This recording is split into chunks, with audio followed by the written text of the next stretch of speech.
A controversial photographer was scheduled to perform at Fortune Sound Club in downtown Vancouver. That has been stopped, and Stacy Forrester, who's with us now, was part of the movement that pushed back. Stacy, what happened here?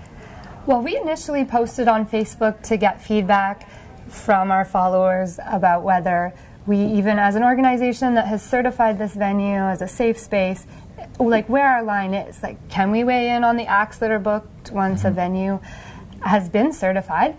And we started to get some feedback about it, and then it just, as things do on the internet, it just kind of went viral. And before we knew it, conversation was happening on Twitter, and it really came out that this was maybe not an appropriate show.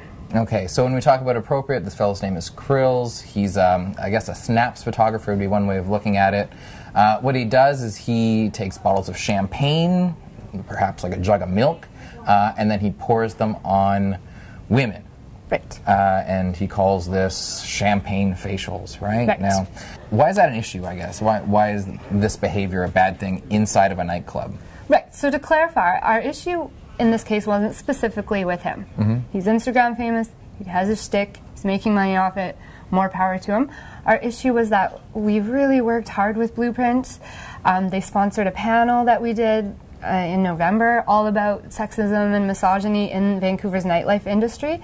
They've canceled shows before that they've felt maybe don't represent their values.